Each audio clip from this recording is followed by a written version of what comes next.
Well, folks, welcome to one more edition of Politics and Right. I'm Egberto Willis, your host. Thank you so kindly for being a part of the show. We're going to have a great show for you today. Folks, how is everybody doing? I trust that all's going well with everybody. Bridge MCP, woo, just made it. Hanging blinds. You're hanging blinds. You are such a resourceful person, Bridge MCP. I am proud of you. Man, I could use, actually, I don't have enough windows in this office to actually get any blinds in. Well, what can I say? We'll see. Anyhow, folks, we are going to have a great show for you today. So what's going on? It seems like Taylor Green is having some issues. It looked like they're going to take her off the committees. Either the Republicans do it or it will be done for them. And to which everybody's starting to say, or rather, Republicans are starting to say, don't do that because it's going to set a precedent. And if it set a precedent, we may do the same thing to you too. To which I say, yeah, please set a precedent. We cannot allow that kind of person in committee. They shouldn't even be in Congress, but it's a democracy. So they were voted in, and they deserve to be there if they're voted in. But the Congress reserved the right to make sure that it can operate, and it can operate without having hoodlums interrupt the committees, etc. So they have the right to organize to ensure that hoodlums, thugs, even if inside of Congress, are not allowed to disrupt Congress because it disrupts everybody else. So that's what it's all about. Anyhow, what is the show gonna be about today? What is the show? Lee Grant, hey, brother Lee Grant, how you doing? Brother Eric Hayes, how you doing? Sis Bridge MCP and sis Nanette Bird Smith, welcome aboard. We're gonna have some fun today. Tank 28, our look here, we have people from all over, QAnon, everything. Anyhow, let me take my caller 828. Come on in, 828. How are you doing today? Senor Willies, how are you? This is Hope in North Carolina. Hey, Hope, you know what? Let me tell you what your name is, because your name in Spanish is like wonderful. It is Esperanza. Think about that. I know. Esperanza. You're so sweet to say that. Say that again? Thank you. You're trying to say that. Thank you. Yes. Anyhow, how you doing, my friend? I'm doing good. Real quickly, I didn't know if you caught the exchange between, it's either a congressman or a senator. I think it's Senator Mark Rogers, who is the head of the committee that oversees Space Force. Yes. And the comment on Jen Psaki, who is President Biden's new press communications secretary. Yeah. I kind of caught the tail end. Now they're wanting her to apologize for that? Yeah, she made kind of just a minor comment because the press corps was going on about, the Air Force One and this and that, and they were talking about basically all things aerial. And, she kind of smiled and said, well, Space Force, it's the plane of today, meaning, the press corps keeps talking about all things aerial. And then this Republican, Mark, quote unquote, Buck Rogers is how I refer to him, said that Jen Psaki should apologize for pejorative commentary that she made about Space Force. And you know what I think Jen Psaki should do? Tell me what you think she should do. I think the next time Mark Rogers visits the White House, not that he'll ever be invited, but if he does, I think that Jen Psaki should take Mark Rogers out back and beat the you-know-what out of him. I think it's ridiculous. It is sick, but you know what?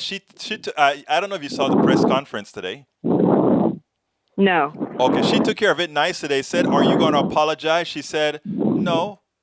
She pretty much said exactly what she said. We have nothing to do about the space force or anything. I mean, she was very cool about it. What I love about Jen Psaki is that she does not ever get rattled. She is very good at what she does. And even when she's not answering the question that you ask her, She makes sure and she does it with style, with class. She doesn't try to make you look foolish. She's a very, very good press secretary. Totally. And you know what's so effective about that? A majority of us out here who are, and it's not even so much about being on her side necessarily, but it's about being really frustrated with the Republicans not knowing who the heck they are, trying to gain ground and trying to get somebody as innocent and as competent as Jen Psaki to step in it. And I think it's absolutely insane.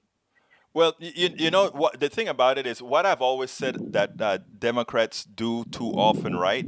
Is they're too concerned about making sure all the I's are dotted and all the T's are crossed. And if you're competing with somebody who doesn't give a hoot, first of all, you can't negotiate right now with the current Republican Party because there is not a Republican Party to negotiate with. No one person can carry a load. And secondly, if you are actually trying to do something like again, you can't allow them to take you off message. What I love that I'm seeing with the Biden administration right now is message consistency and not veering off of message. And I find that so rewarding. They try to get them to make comments about this Taylor Greene woman. They leave it up to that is something that the Senate has to take care of. They talk about impeachment, the impeachment trial. That is something that the Congress has to take care of. I am singularly responsible for making sure we get America back up to speed. That's what we're doing. And I am so happy that Jen Psaki and all the others, they're doing just that. They're staying on message. They are. And, it's nice to kind of have an executive branch that respects the legislative branch that now respects the judicial branch and have the appropriate level of separation again. And it's also nice to be able to track. Absolutely. But anyway, I just wanted to see if you saw that. Yes, you had a great show last week. I'm going to get off the air and see what you have to say today. Thank you so kindly for calling in. Hope I love getting calls, but most of the people that listen now like to type. But it's okay. Well, this is my news source, so I look forward to it all the time, and I appreciate you. Thank you so much. Muchas gracias, Esperanza. Tenga muy bien día. Thank you so kindly. Hope you have a wonderful day. You. Bye. Bye-bye.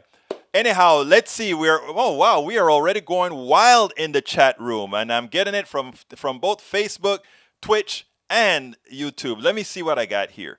I saw one from Eric Hayes that I think I want to hit. Well, first let me hit Norman. Norman says, "Hey everyone, telling someone that thuggish behavior is not standard, normalizing, acceptable is not the same as silencing." Exactly. Thank you, Norman. Look, the woman is a thug.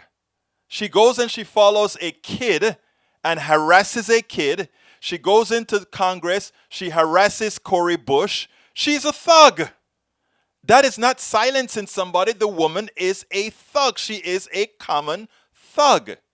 Now, let's continue. And I am very nice with my words. I treat people nicely because I love everybody. But she's a thug. I'll give her a hug anyway, but she's a thug.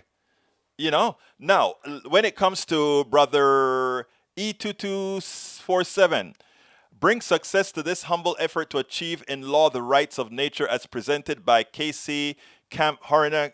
What is that? I'm not sure what that is, so I can't continue reading that. Okay, Eric Hayes complained about not negotiating with Republicans and says power is on one side. First of all, power is not on one side. Secondly, when Republicans were in power, Donald Trump, please remember, when he won in 2016, the Electoral College he won in 2016, he lost the popular vote by 3 million people, which means he was governing without the consent of most Americans. Let's get that off the bat first.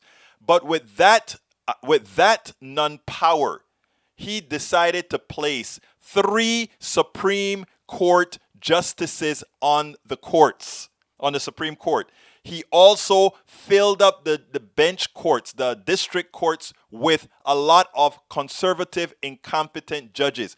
That he did with minority control. Think about it. That is abuse of power. If I won the Electoral College and lost the vote by that many people, the last thing that I would do is try to get bring judges and all these other people or that are diametrically opposed to the people who are in the majority. I would try to get some sort of a compromise. That is the overuse of power. Now, what we should do, Democrats, what they need to do is modify the courts so that this stuff cannot happen again. And we need to get rid of the electoral college. We need to make everything popular vote. And for people who said, yes, but that will be tyranny against the minority, I say the tyranny of the majority over the minority. I said, no. Please understand your Constitution. It's our Constitution, and our Constitution protects us against the tyranny of the majority. How does it do that? It's something called the Bill of Rights. And what the Bill of Rights does for people is the following. And people have to understand these concepts because Republicans lie to you a lot. We should have majority rule, and even having majority rule, we will not get the tyranny of the majority. In other words, let's talk about black people's rights because black people are still a minority here. The majority still could not go ahead and say, okay, we don't like black people anymore, so we are going to force them to do X, Y, Z. The Bill of Rights protect the majority of the population from coming down on a small part of the population for things that we have decided as a society are inalienable rights. That's what the Bill of Rights does for you. In other words, the Bill of Rights is the elimination of the tyranny. The first 10 bills eliminate the possibility of the tyranny of the majority. Okay? I wish we continued to learn civics in America. I had to learn this stuff to get my citizenship as an American. But most Americans, apparently, especially those on the right, fail to understand our own Constitution. It is important that we do so that these people can't pull the wool over your head.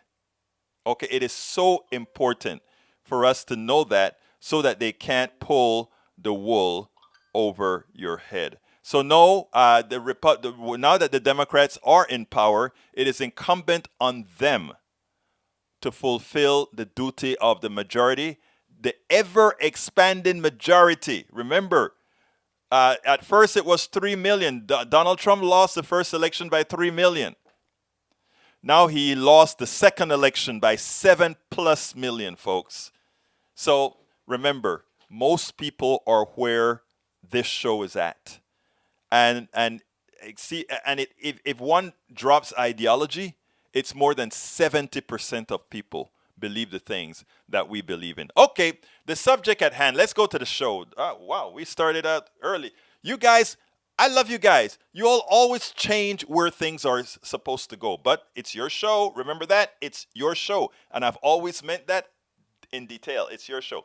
Anyhow, title of the show today is Fact. And there's no, this is not up for discussion, but it's up for teaching. The economy does much better under Democrats. Trans activists discusses Medicare for all and immigrants. That will be our interview today. Trans activist Sofia Sepulveda discusses Medicare for all, immigrants, and more. It's no fluke. The economy does much better under Democrats. And the article is an article that's in the New York Times. Why are Republican presidents so bad for the economy?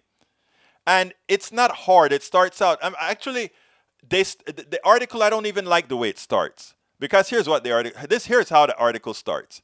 A president has only limited control over the economy, and yet there has been a stark pattern in the United States for nearly a century. That's 100 years. The economy has grown significantly faster under Democratic presidents than Republican ones. Okay, this is not a fluke. In other words, this growth that we're talking about is not a minor growth. If you take a look at the numbers, the biggest economic growth ever in this country was by a Democrat, Roosevelt. The second big was done by Kennedy. The third by Johnson. The fourth by Clinton. The fallacy has always been that somehow Reagan was this great economic wonder.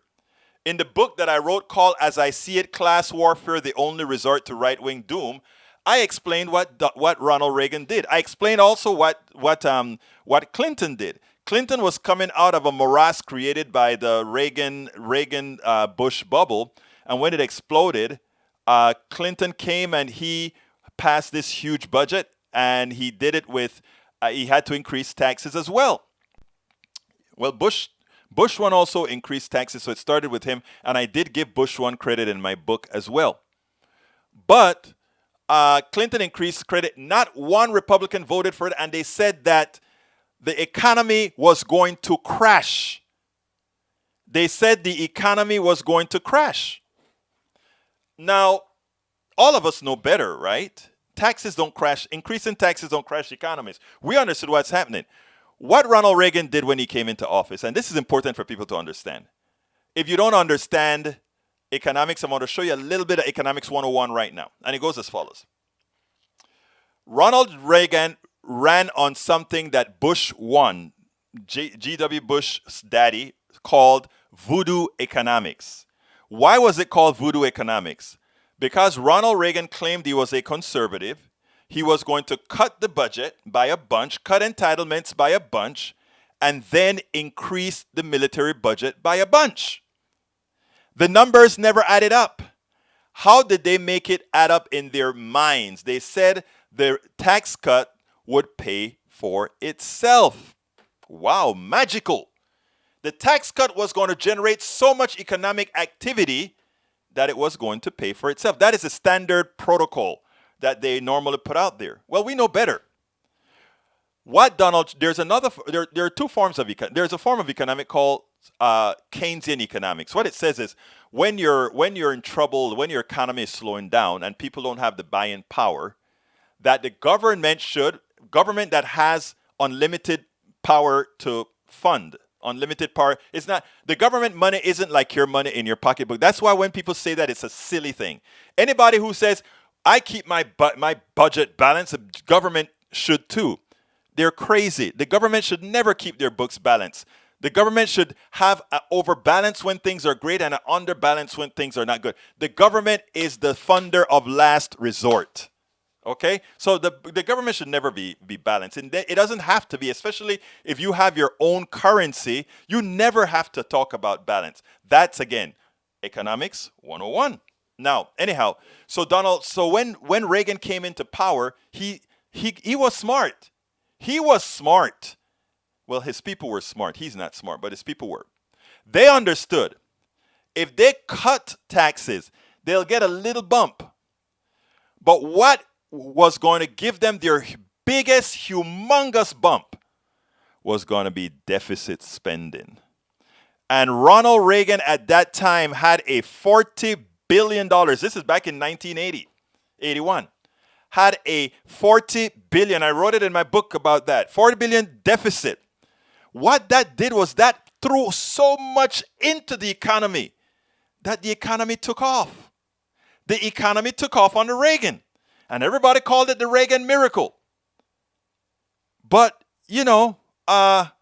what happens to these Reagan miracles that are built on sand? Eventually they cave in.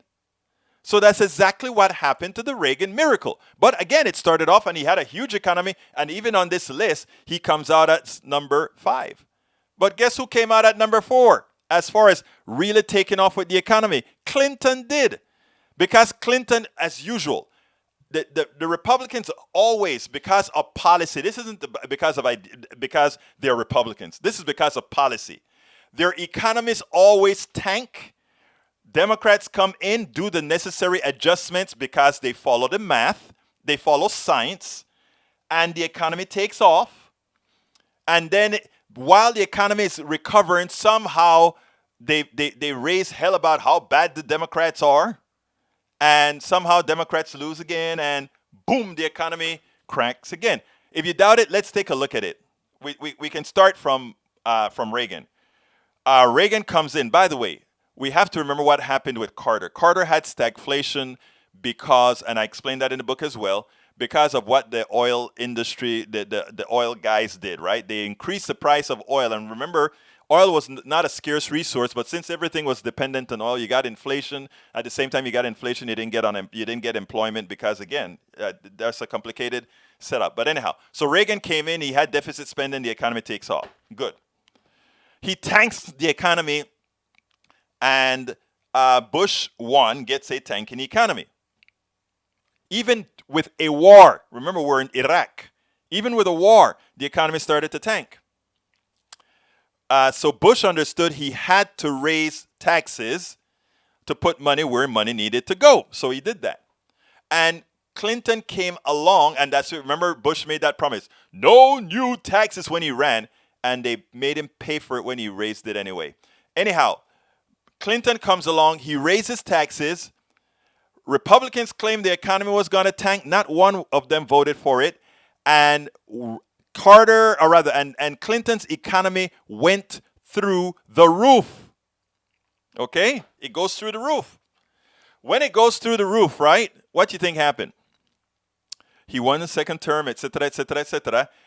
We were at that point talking about never ever having a deficit again, a budget deficit again, because we were into surplus. Okay. So we get the Supreme Court appointed Bush 2 as the president. Bush 2 comes in. What's the first thing he does? He cuts taxes and goes back into deficit spending. But he cuts taxes. The difference between cutting taxes and deficit spending and giving folks money is that cutting taxes does not circulate in an economy as fast as giving money to those who spend it. And that is the mathematical reason why Democrats do better than Republicans. Republicans believe in tax cuts and a form of economy called supply-side economics. And let's blow the hole in supply-side economics, voodoo economics. Supply-side economics says the following. We give a lot of money to the people on top. We provide the supply. And then that is going to come trickling down. You have to ask, how does it trickle down? Are these people, the rich people who got the money, are they going to write a check for the regular person? No, they're not. Are they going to give donation to the regular person? No, they're not.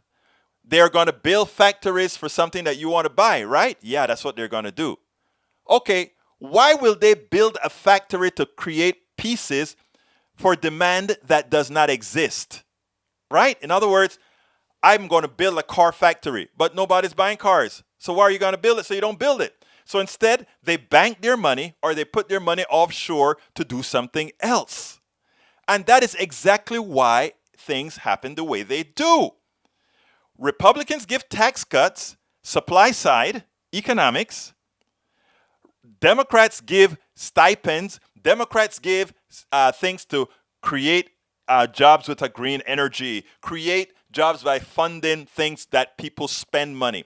When people start to spend money, they democratically decide what products they are going to want. Okay?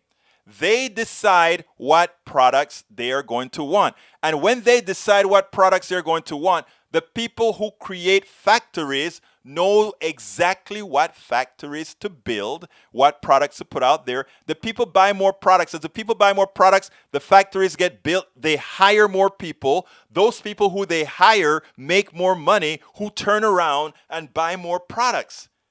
Demand is what you have to create, not supply. Supply is neither democratic, because if I get a lot of money in tax cuts, how do I know what factory to build? What are people wanting? I don't know what people want. But if I give the money to the people decide what they want, and then we know what factories to build, what products to produce. It's that simple. It's not rocket science. Now, Eric Hayes put a number out. Deficit grew $6 trillion between 2009 and between 2009 and 2017, $9 trillion. That is a perfect number, right? Because you have to realize one thing, and again, any economist would tell you this. If I am growing the deficit at 3% a year or whatever, which shouldn't be, but let's say I did that, If the first 9 years is 6 trillion and then the second one is 9 trillion, well, you're adding up a percentage on top of something that's already there. So of course it grows exponentially. It's math. That it grew between 2009 and 2017, it grows 9 trillion, while between 2001 and 2009 it grows only 6 trillion. That 9 trillion could actually be less than the $6 trillion when you compound not only interest, inflation, and the interest on the debt. So Eric Hayes, when you put numbers out like that, you have to put a bit of thinking behind those numbers. Those numbers look pretty good. If it's only if the delta is only $3 trillion over that, what's the problem? All right, we don't need to grow deficits as we are mortgaging our future away. That's a lie. That's a lie that they want you to believe. That is a lie that says our checkbook operates the same as a personal checkbook. Unfortunately, our schools do not teach economics. Our schools do not teach those important subjects that allows us to think strategically and to think, what is the word that I like to use? To think critically. No, it does not mean that, sir. We are not mortgaging our economy because we have huge deficits. That's not true at all. And we don't print money. Again, that is the other fallacy. We don't print money. That's not how it works. That's how Republicans and the right wing like to tell you it works because it has a visceral effect on you. But that's not how it works. We have about a $500 to $600 billion slack in our economy. Let me just give you a particular fact here, sir. You cannot get inflation unless you are trying to buy more than you are able to produce. That's a fact. You cannot buy more. Use your MasterCard to pay off your Visa. That's not true. Again, that's not how it works. Eric, I want to ask you a question because you're putting those statements out there. Do you want to learn economics or do you want to continue to believe the fallacies that the right-wing media has told you? Let me know. Please let me know. Please let me know if you want to learn the truth about how economics really work or you want to buy into the fallacies that they tell you to control your mind. Answer that question and then we can move forward. Anyhow, I got to get to our interview. But before I get to the interview, I urge you to read the article. It is linked inside of my inside of the blog post. But before I go there, you know what I have to do? I gotta say, people, please go ahead and click. If you're on YouTube, click that join button and become a part of our PDR posse. Become a part of our PDR posse. Not only are we asking you to become a PDR posse if you are on YouTube right now, but if you're on Twitch, if you're on Facebook, you can go to that link that I just placed there, politicsdoneright.com/YouTube, politicsdoneright.com/YouTube. You can become a part of our PDR posse. And you know what was so interesting? Bridge MCP designed designed one of our cups. And you know what's ready now? Our cup is ready. So you can now get our cup if you can go purchase our cup right there. And let me show you the cup. There is a cup that's designed by whom again? Bridge MCP. You know, I should have had the link to the that ready for you guys to go out there and get. So what I'm going to do right now is I'm going to try to find the link for you to get the mug. If I can find it, if I can find the link. I should have had all of that prepped, but every now and then you run into trouble. You have a whole lot of work to do. You don't get a chance to prep everything that you want to prep. Plus, I was writing some articles late on. So what I'm going to do now is I am going to get to that place and show you how you can pick up that. Where is it? Where is it? Anyhow, it'll come sometime. Anyhow, you can also support us, folks, by going to, let me go ahead and get to that place. You can support us by becoming a part of our Patreon. That is politicsdoneright.com/PATREON, politicsdoneright.com/PATREON. We support PayPal as well. You can support us by going to politicsdoneright.com/ PayPal. That is politicsdoneright.com/PayPal. Let's see. The duck that quacks, $2.50 every month instead of $1.99, brother. If you want to give $2.50 every month, you can go to our Patreon and do that, brother. I appreciate that so kindly. You're a good person. You're a good person. But I'd love for some of you to go ahead and hit that join button as well. Bring us into La Ola. I think I found the link. I may have found the link. Let's see. Para ver, para ver. There is the. It's coming down. It's coming down. Okay, I think I found it. There is the store. If you want, you can get that product at a place called Teesprings, and I'm going to put that link in the feed right now. You can get the cup right there. I just placed the cup right there. And if you want to buy the cup directly from our store, you can also buy the cup directly from our store by going, oops, that's the wrong link. I don't like to use those funny looking links. People get crazy when they see links like that. So let me go ahead and put it in a safe link. All right. I'm almost there, folks. I'm almost there. Estoy casi ahí. Okay, let's get to that link, folks. Let's get to that link. Don't embarrass me in public. Or you can get that link right here. That's the other link. Okay, let's go ahead and listen to our guest today. I'm going to play her, and we'll take it on the other side. Welcome to one more edition of Politics Done Right. I'm Egberto Willis, your host. Today we have a very special guest. You know, we are partial to people that are out there doing real activism, people on the ground, people that are fighting for your well-being, people that are fighting for Medicare for all, people that are fighting for your free speech. Well, have we got somebody for you? We've got somebody that is considered one of the 25 most influential women in San Antonio. We've got one woman that's considered San Antonio's progressive Wonder Woman. With us today, we have no other than Sofia Sepulveda. Sofia Sepulveda is from San Antonio. She is a Mexican American trans Latina healthcare organizer for Texas Organizing Project. And you know what else makes her great? Back in the early days, she was one of Bernie Sanders' supporters, which we know what all that means. Welcome to Politics Done Right, Sofia. How are you doing today?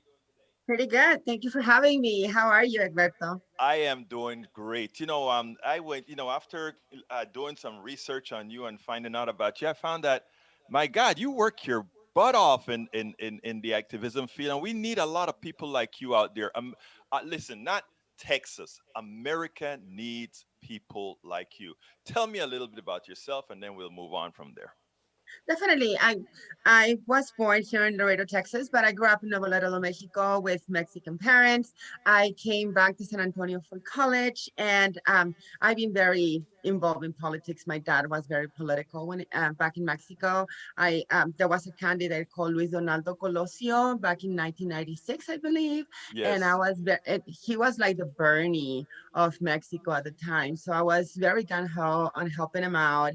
And that was around the time where I turned 18, and I was excited to vote for Luis Donaldo Colosio. Unfortunately, he got killed, right? But my dad brought me back to reality, said, you are a US citizen. You cannot vote in Mexico. We didn't give you dual citizenship. So good luck with that. And well, again, the story, he got killed during a campaign trail, Luis Donaldo Colosio, and that was the end. We got Carlos Salinas de Gortari, which was a very bad president, and I ended up moving here for college. My first vote was I remember my aunt kept on telling me that I should vote for Gore because he was in the military, but stubborn little me, I voted for the Democrat, right? So, and I've been working on politics ever since. I was campaigning for Al Gore when I was very young because he was the only president at the time who was very supportive for gay rights, right, and environmental justice. So I was pretty involved with that, and I was mostly involved in political campaigns. So came Bernie in 2016. He said political campaigns is not where we're going to get, right? It's not going to take us to the finish line. We need to be active in community and talk about issues, especially issues that affect you. And 2014, 2015, I got really sick. I didn't have insurance. Turned out it was a staph infection, right? It's multi-drug resistant. But my doctor at the time, I was going to a low-income clinic because I didn't have insurance, and he said that he thought it was lymphoma. And I was really scared. I tried to get insurance. It was the middle of the year. And the only thing that you could get was catastrophic insurance. And because my doctor had already seen me, I wasn't qualified. So I had to go to our public health, which is the indigent health system that a lot of people do not know we have in every county. And I was able to get help. And unfortunately, I came out with around $15,000 debt. And that started prompting me to start asking questions, not just about with my family members, about workers, about what are you doing when it comes to a medical emergency? And they would tell me, well, the reason that I'm working 50, 60 hours, right, is because my daughter has asthma and I need to take her to the doctor. And my deductibles in this insurance is pretty high. So I have to pay most of the cost out of pocket. And that's when I became an organizing in 2014. Yes. Well, and that is what's so important. You saw a problem. It not only affected you, but the empathy that you have from within, you saw it in others as well. You started asking questions, and then you didn't say things can't change. You said, I am going to make sure things change. And you jumped on the Bernie Sanders bandwagon. And a lot of people would look at those of us who supported Bernie Sanders as a delegate in Philadelphia. But most of us who support Bernie Sanders, a lot of people would have said, why are you supporting that old man? Or why are you supporting that guy? What they don't understand is that the support really isn't for the guy. The support is for the movement.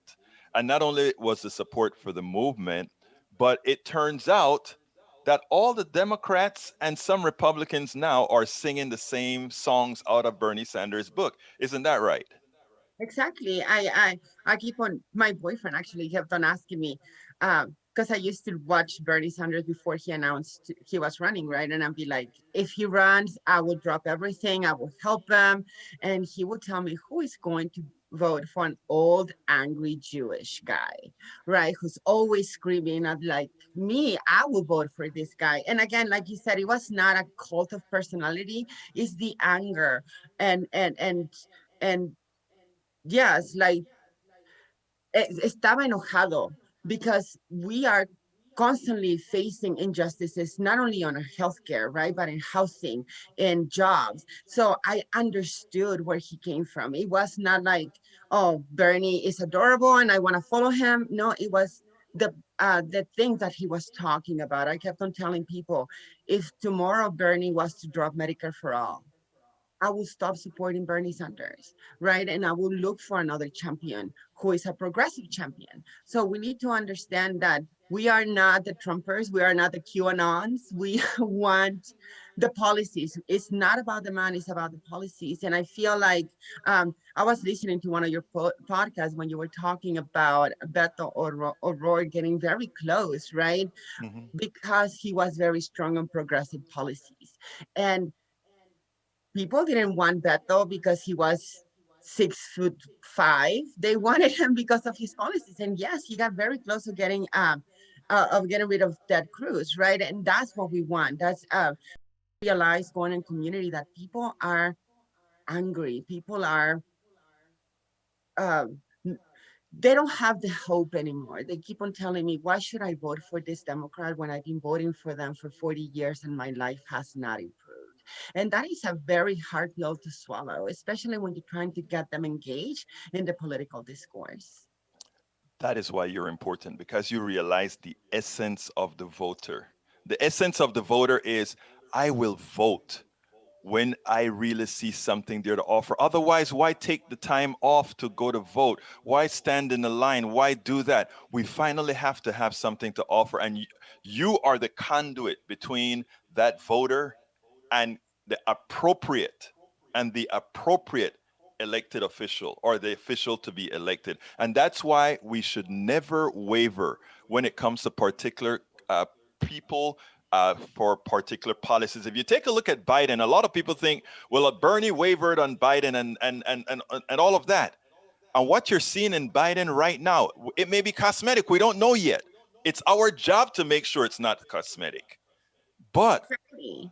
but Look at how he started with the environment. Look at how he started with healthcare. Look how he started with things that no one would think. Look at the size of the COVID relief package. Even after a 600 billion package in December, he still comes back and he says no, 1.9 trillion. So let's see. But so far so good. Your thoughts? At the end of the day, right? Like, we need to be pushing Biden to be more progressive.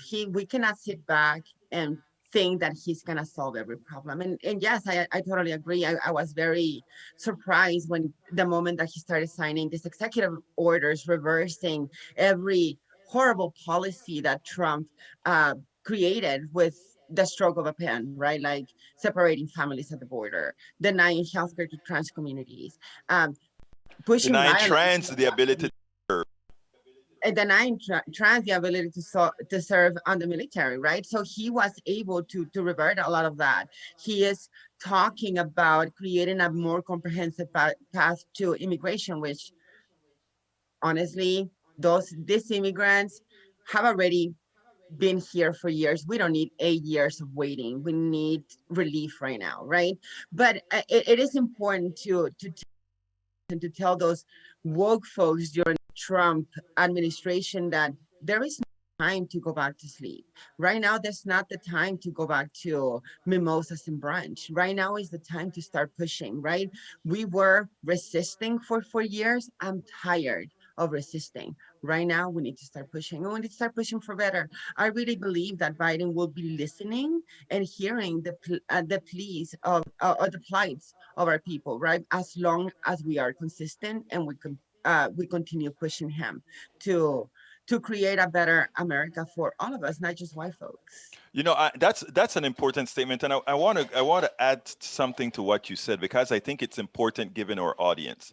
You just said a lot of these people here, the immigrants, have been here for a long time already. They've done their part. They've been working, and many times a lot of the so-called the so-called Americans, the ones that think they have more right to be here than anybody else, in as much as the natives that are in Mexico, the natives that are in Canada, the natives that are all over the place that were here thousands of years before Mhm. have more right, and their DNAs in all over the Americas. But many of them would have a tendency to say, well, who do you think you are for coming here as an immigrant and thinking you deserve rights? I want to qualify certain things that you haven't said yet. I'm from Central America. I am from Panama. I have been a net positive to the America to America. You were born here, but your parents are from Mexico. You were what you brought to America was a net positive. What many forget is what America has done by going to Mexico, Panama, Jamaica, Cuba, and all these other places and extracted from them. So, therefore, that extraction deserves that others that are there, many who have been maligned down there, come right back here to where the results of the extractions were. So, as far as thinking you owe anything to God, oh, thank you so kindly, America, for accepting this indigent. That's not the case. No, Never, I tell immigrants all of the times, never feel like you are a lesser of a person in this country than somebody who has the false belief that they have more rights to be here than you do. And the reason I wanted to say that, Sophia, is because when you said, well, we immigrants have been here all along, it still gives them that door to say, well, be thankful. No, we are a part no, of exactly. society and we are the ones that make this society as well. Continue, my friend. I'm And sorry, I just had to say. no, no, that's a great segue because I think that also a lot of people who feel entitled to be here, right? They have the erroneous idea that immigrant families do not contribute to our economy, when in fact they keep on paying taxes and they have no They don't get it solution. back. They don't get it back at the end of the year. They continue paying on Medicaid. In fact, the immigrant community is the one who pays the highest number of money to the Medicaid program, but has no access to Medicaid, right? All of the access to Medicaid are by US citizens, which immigrants pretty much self fund. So it is very important that when we talk about Medicare for all, we always continue mentioning immigrant families because it's the only bill in Congress who will protect and ensure healthcare to immigrant families, right? I mean, I want to expand on that one quick bit before Sophia, because it's very important. Let's be clear here. The survival of Social Security, the survival of Medicare, this far has been dependent on a group of people that invest into those funds and never take money out of those funds, meaning they pay Social Security, they can't take it out. They pay Medicaid, they can't, or rather they pay what's called a Medicare insurance tax, and they can't take it out. So mhm. please, the problem in America is too many don't understand that immigrants are not only exploited by capitalists, but they're also exploited by the government. Yes, And yes. that in many a time, welfare received by Americans, meaning citizens, you and I are citizens, so we count as well. That what we get back at the end of our lifetime comes from a whole lot of immigrants that were picking fruits, that were building things that will never be able to take advantage of that. So it's a two-way street, my brothers and my sisters. It's a two-way street, and we need to understand that. Thank you, Sophia. No, and it's very true. And they're not only picking our fruits and giving us food, right? Like they're taking care of our children. They're taking care of our elderly. And also they don't see the fruit of their labor, right? Because they continue struggling with healthcare in San Antonio, right? We have, I talk about the indigent healthcare program. That is a program that is in every county and it's supposed to be providing healthcare to folks who are unfortunate, who are like low income folks, immigrant folks who don't have access to healthcare.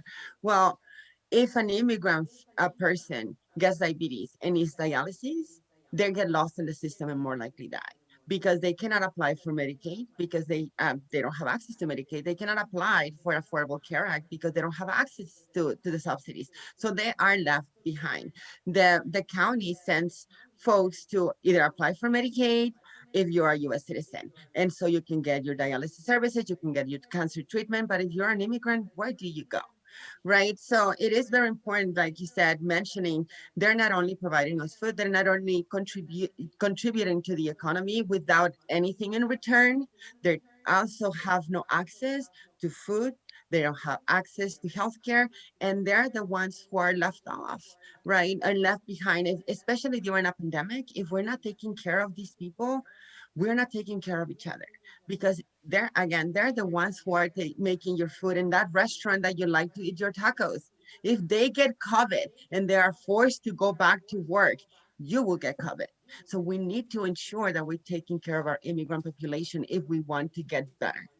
And this is not charity, folks. It is not charity. Again, these people, and what happened is for political reasons, we know a whole lot of folks, generally on the right, use immigrants as whipping persons, but not understanding that their well being depends on the well being of immigrants in general. And there are a lot of people who realize that. The capitalists understand that as well. That's why they play both sides of the game. They don't want all these Mexicans and Latinos thrown over the border. They don't want that. They may give simulated that they want it, but then they tell their politicians, "Don't do it, don't do it." I mean, it's a game, and the person that always pays are the people that least can afford. And it's not only the immigrants that pay, but it is the middle class and the poor. Exactly. I exactly totally agree. But anyhow, let's talk about your fight for Medicare for all, since we're on the medical type the medical issue subject right now. Tell me, where do we go? How do we go from here? Because we only have about 6 minutes or so. Where do we go here? How do we now take a Biden who just wants to improve Obamacare and get what is the only option that makes financial sense for this country, which is Medicare for all? We need to continue organizing. We need to continue going on community and talking to community about the need of Medicare for all, but not just the need, right? But what benefits you're gonna reap off if we have Medicare for all. A lot of people think that it's like government giveaway and you're gonna end up poor. And at the end of the day, Medicare for all means you don't have to worry about monthly premiums. You don't have to worry about deductibles. You don't have to worry about out-of-pocket expenses. You don't have to worry about doctor's visits, right? And you have choices. Right now, they keep on telling you, you have the choice, you have the choice. I want to know the person or the worker who made a choice to get the insurance at their place of work, because we don't have a choice in between Aetna and Humana and uh, Blue Cross Blue Shield. We take whatever our employer gives us. We don't have a choice in choosing what hospital, what doctor we go to. We only choose the doctors that our insurance companies tell us we can choose. My boyfriend, again, he got a card in the mail saying these are the hospitals you can see and these are the hospitals you cannot see. 6 out of the 7 hospitals in San Antonio he cannot see.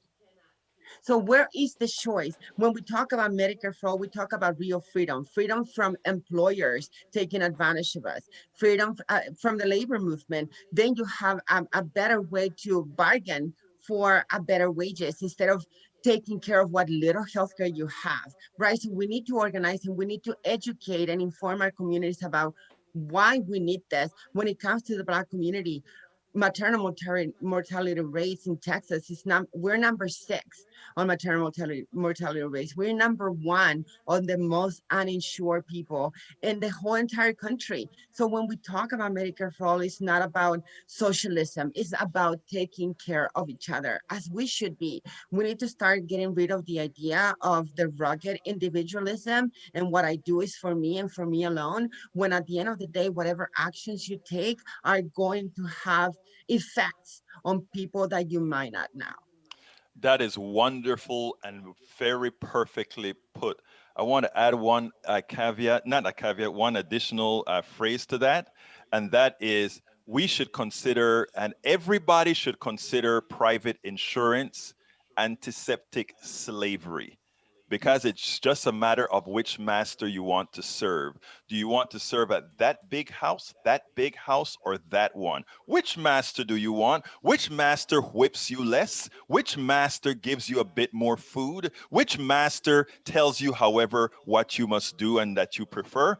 If Americans started to see that our healthcare system right now is nothing more than slavery, meaning all of you guys that are walking there that look at me and only think about me when you think slavery, you got to look in the mirror, whoever you are, because you are a slave to the current economic system. If you don't have the freedom, as was very aptly put by Sofia Sepulveda. Let me tell you, Sofia.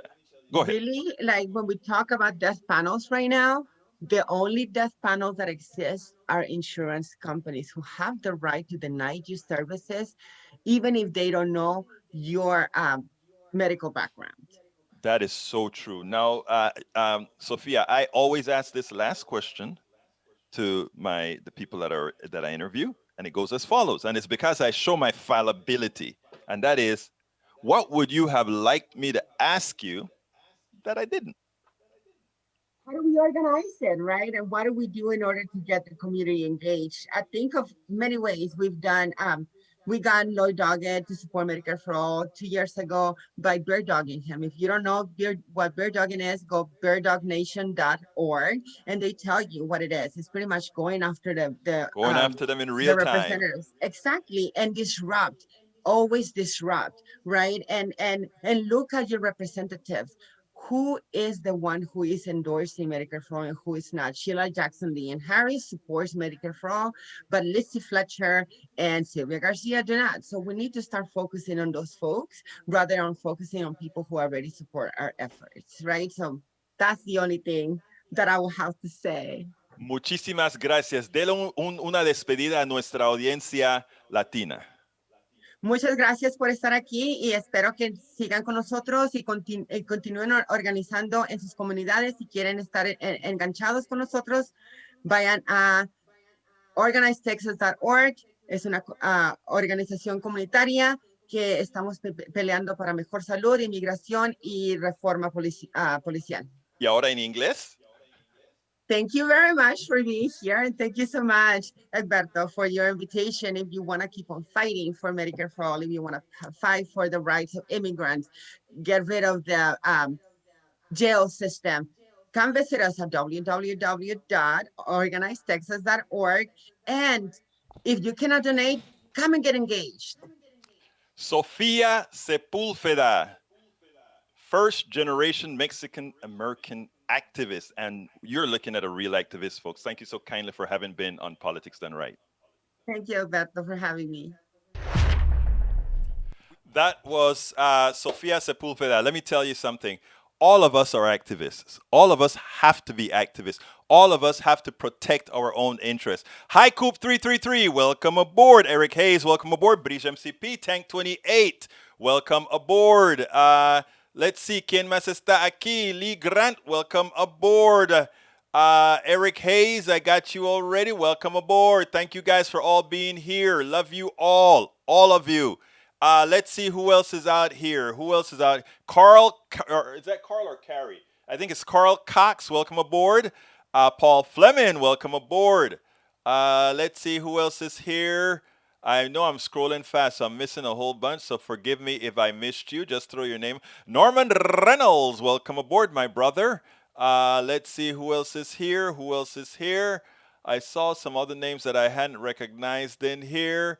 But anyhow, look, the duck that quacks. You know I love that name. The duck that quacks. The duck that quacks. Welcome aboard, brother.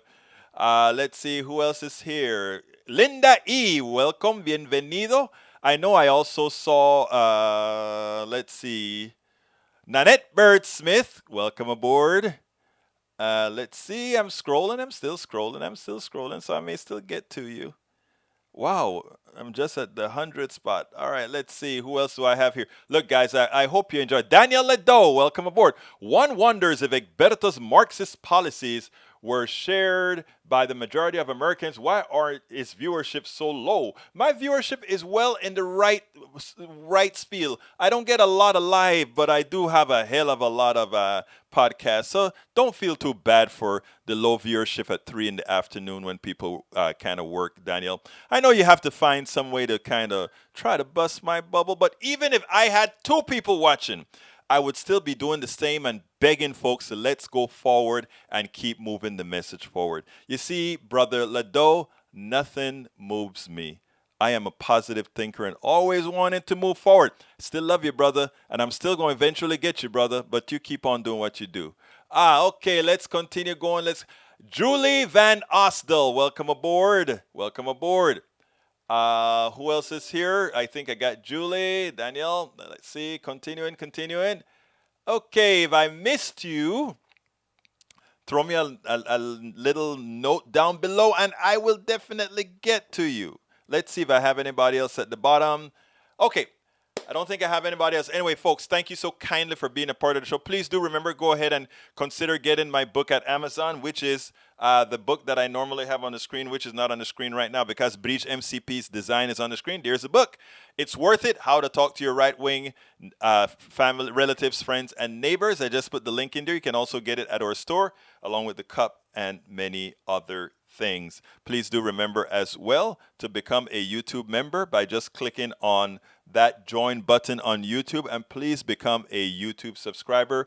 We really do need you to continue doing what we're doing here. We do a whole lot. If you click on that join button, I kind of give a little explanation of all the things that we do. So you can if you're not on YouTube, you can click on politicsdoneright.com/YouTube, politicsdoneright.com/YouTube to see all that we do. Look, thank you so kindly. I know there are places that you could be, but you're here with me. Love you all. Thank you all. And you know how I get out of here. My name is Egberto Willis. This is Politics Done Right. And I am what? Out! We spend a lot of time deconstructing the news, trying to parse it into a form that everybody can understand. We try to find those little nitpicks where it flies above the fray, etc. If you really like these videos that we do, I want to ask a big favor. Please go ahead, number 1, subscribe to our channel, and number 2, please join if you can. Thank you so kindly for watching. Keep watching. Please remember to share. We must populate the entire internet with our progressive message, a message that we know is what most Americans say that they want. So help us, please. join.